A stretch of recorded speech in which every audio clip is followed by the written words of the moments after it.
Já estamos de volta e todo mundo sabe, né? Hoje, 1º de maio, é o Dia do Trabalhador. Mas você sabe por que é comemorada essa data? Quais foram as lutas dos trabalhadores para chegar até hoje? Ainda temos muito a alcançar. E sobre essas questões que vamos conversar agora com o advogado Ernesto Souza.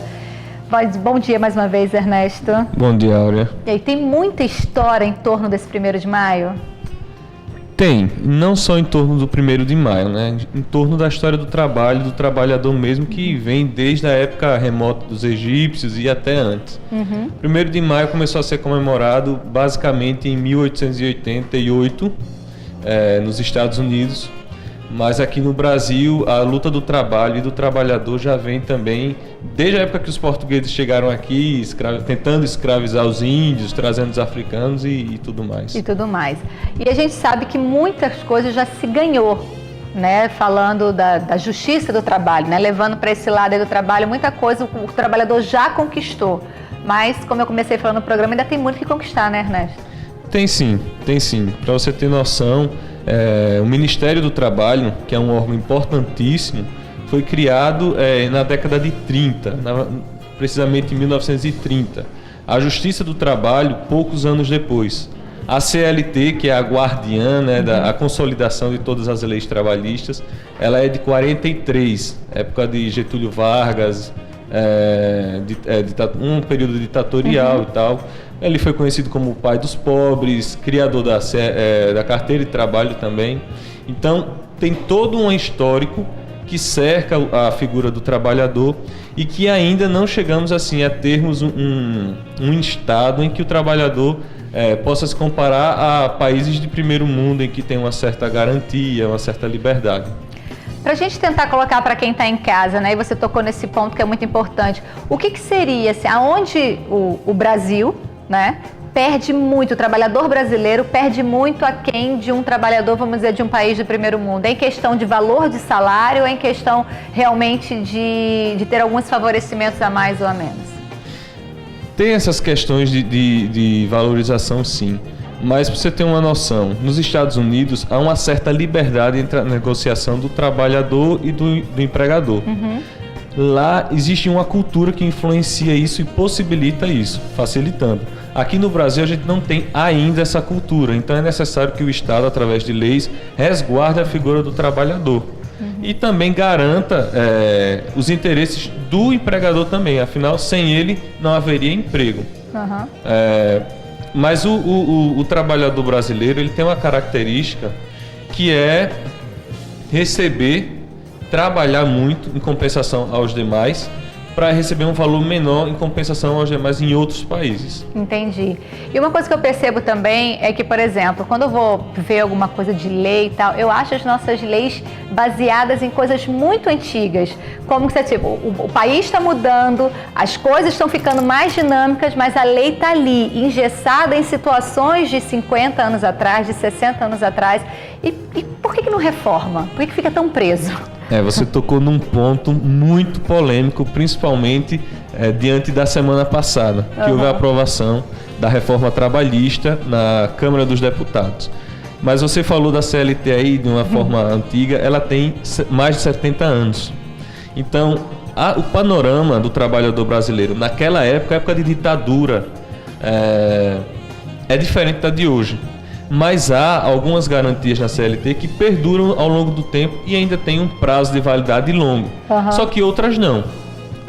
Então, realmente, é preciso fazer essa reforma, independente da sua posição política, porque hoje está muito essa beligerância, né, de direita, esquerda. Mas, independente, é preciso fazer essa reforma, realmente, em alguns pontos.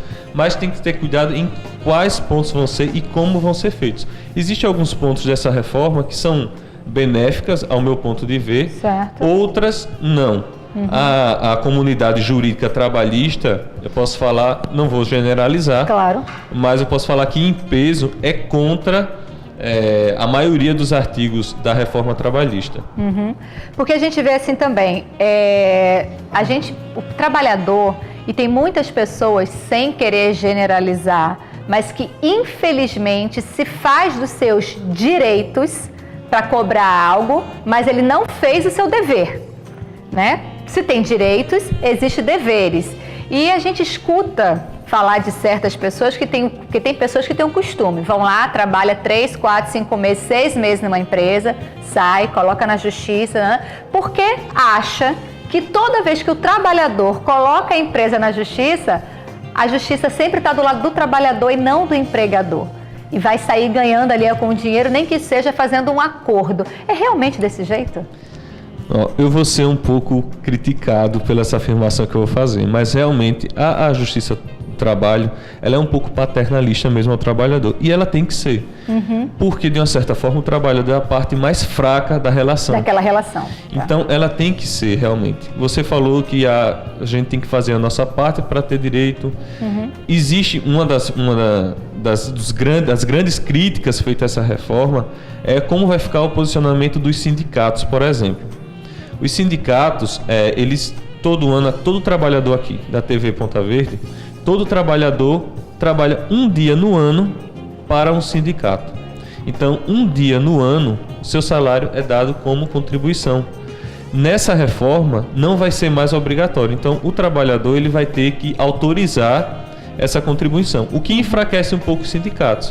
Mas, em contrapartida, vai revelar quais sindicatos realmente atuam. Para você ter uma noção, no Brasil tem mais de 17 mil sindicatos. Correu uma postagem dessa essa semana nas redes sociais, eu vou ver se eu acho aqui, falando da quantidade de sindicatos de determinados países, e o Brasil estava ganhando disparado.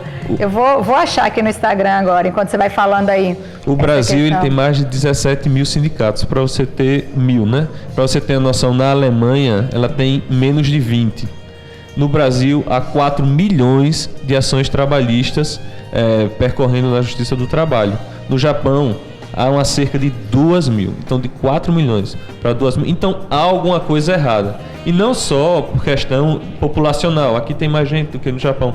Não só, mas porque, como você bem falou no início, a nossa legislação trabalhista é antiga, não vou falar ultrapassada, mas antiga e precisa se adaptar as novas formas de trabalho. Sim. Agora a gente também tem que ter cuidado com essa reforma, como eu disse. Sim. Há alguns dispositivos na reforma trabalhista que realmente, ao meu ver, é um pouco prejudicial ao trabalhador. Por exemplo, hoje não, porque ainda é um projeto de lei, mas nessa reforma o trabalhador pode dar a quitação total do ano. Ou seja, ele vai com o seu empregador ao sindicato no final do ano e dá em vigência, ainda trabalhando. Tá. E vai dar a quitação daquele ano, ou seja, vai dizer lá, senhor presidente do sindicato, eu recebi tudo que eu tinha direito no ano de 2016. Então ele não vai poder mais recorrer à Justiça do Trabalho referente ao ano de 2016. Hoje, acontece isso quando o contrato é encerrado. Sim. Então ele não está refém do empregador. Porque se ele for ao sindicato com o contrato em vigência e disser, ele não me pagou horas extras, eu não gozei férias, o empregador pode punir ele com uma demissão sem justa causa. Sim, ou claro. qualquer. Então ele está refém. Hoje, como não há essa possibilidade na vigência, somente no fim do contrato para homologar a rescisão, então ele pode ter a liberdade para falar todas as verdades. Então é preciso ter uma atenção especial a essa reforma trabalhista para que você não ponha o trabalhador tão refém do empregador, que haja um equilíbrio nisso. Né? É verdade. Achei aqui a postagem, aí tem assim, o país, Reino Unido, tem 168 sindicatos, a Dinamarca tem 164, a Argentina tem 91 e o Brasil tem 15 mil sindicatos. Aí eu vou ler o que está na postagem, que foi fonte do jornal O Globo. Mais de 20 bilhões já foram roubados dos trabalhadores para sustentar estes parasitas. Não são minhas palavras, tá, gente? Está aqui, fonte do jornal O Globo, que saiu essa informação que teve aqui. Então, é realmente isso que você falou em questão dos sindicatos, né? O sindicato hoje, principalmente depois do governo petista, que é um governo mais de esquerda, mais voltado ao trabalhador, como o próprio nome diz, eles ganharam uma força significante, não é?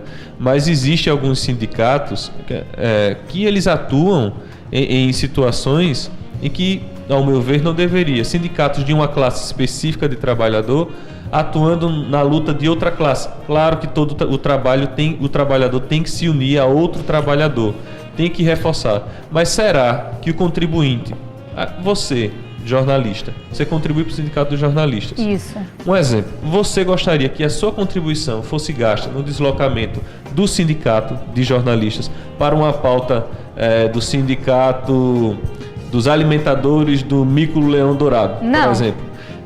Pois é, então nessa reforma vai dar um poder na mão do trabalhador em relação ao sindicato. Então aquele sindicato que é mera palanque político para o presidente depois se eleger ou qualquer coisa, ele vai enfraquecer. Já o sindicato que mostra serviço, que realmente trabalha para a sua classe, traz benefício para a sua classe, ele tende a receber uma contribuição espontânea autorizada do trabalhador. Agora, o brasileiro ele não tem uma cultura de contribuir muito. Então, dessa forma, o sindicato ele perde a sua força e que é um órgão importante. O sindicato é uma representação do trabalhador e é um órgão importante nessa relação de falar, não deveria, mas para entender melhor, briga de braço entre patrão e trabalhador.